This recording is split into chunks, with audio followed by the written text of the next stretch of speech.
Assalamualaikum warahmatullahi wabarakatuh. Hordoftoota yuutuubii kiyya akkam jirtu nagaa keessanii alhamdulillah nagaa kiyya hadha inshaallah sinaboolii hojjechuufan deemaa na faana tura. Namoonni yuutuubii kiyya haaraa taatan subscribe share like na gochuu hin dagatina. Sinaboolii kanaaf wantoonni nu barbaachisan daqiiqii kubbaayyaa 4 aannan walakkaa kubbaayyaa zabaadii tokko sukkaara fal'aana 2 soogidda xiqqoo baking powderii fal'aana guddaa tokko zayitii walakkaa kubbaayyaa fi kamiiraa fal'aana tokko. Kamiiraa fi aannan wal maknee hanga daqiiqaa 3 lafa keenya kan akka tunuu kofa'uuf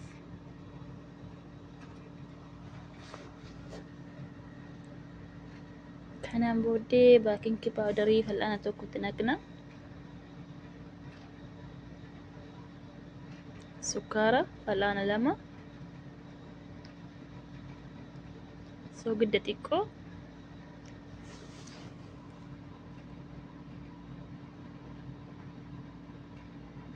waliin maknaa.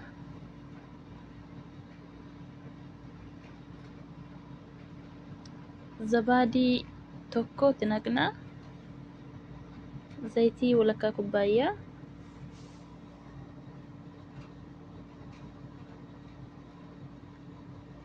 aananiif kamiiraa silaa waliin maknetti naqna. Ani yeroo baay'ee maashiniitti fayyadama akka sinfeetan harkaanis bukeessuu ni dandeessu. Hamma daqiiqaa 5 akkasitti bukeessine hamma maashaallah bareechee bahee jira wal qabee furdaata isaas miti laafaas miti hamma akkasitti keddaanee hanga daqiiqaa 40 lafa keenya hamma inni kofa'utti bakka ho'aa ta'e keenya kan itti akka tunuu kofa'utti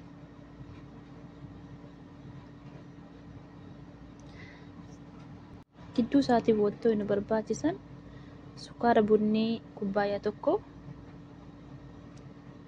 girfaa daakamaa fal'aana tokkoof walakkaa,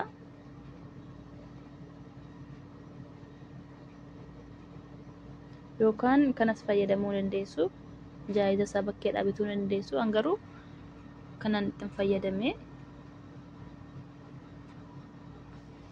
wal makna bareechine daqiiqaa 40 booda maashaallah bukoon keenya bahee jira. Baay'ee kofee baay'ee bareedaadha.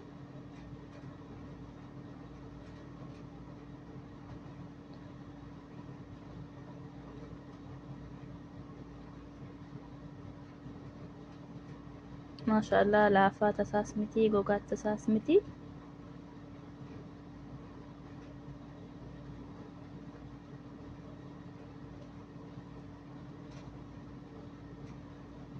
Kanaan booddee bukoo kana bakka lamatti murree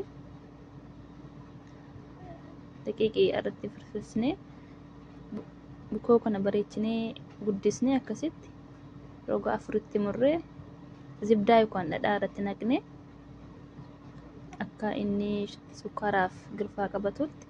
Achiin booda girfaaf sukkaara silaatti naqna hedduu situu hin ta'in akka kanatti. Kanaan booda suuta jennee marraa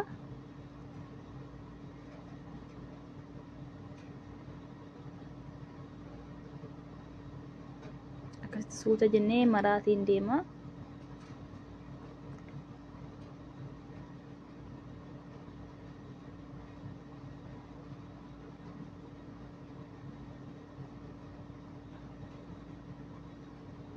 Hanga dhumaa akkasitti marraa amma maashaallah marameera. Fiixee isaa bareechinee cufuu qabna akka inni booddee nu jalaa hin hiikkanneef suuta jennee walitti qabuu qabna afaansaa.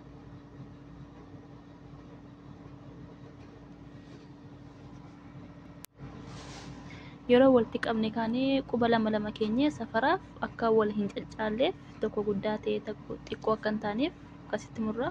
Kanaan booddee kirrii finnee billaan muruu ni dandeessu, garuu kirriin baay'ee malkii isaa bareecha. Kunoo maashaallah akkasitti murraa. Billaan immoo yoo itti murre gadi qaba adeema. amma akkasitti suuta jenna hunda isaayyuu ni murra.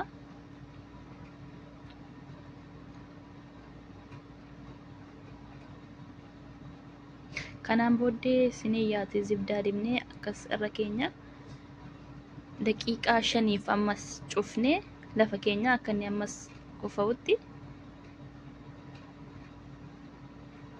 daqiiqaa 5 booda maashaallah kunoo gurguddateera.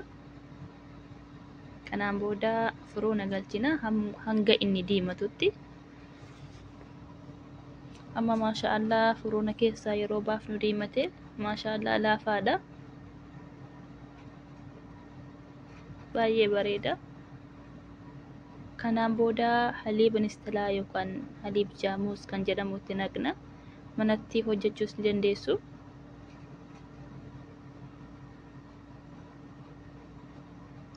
Akkasitti suutatti naqaa deemna. Kanaan booddee maashaallah bahee jira. Baay'ee mi'aadha. Hojjannaan isaas baay'ee salphaadha. Hojjedhaa isiniin jedha.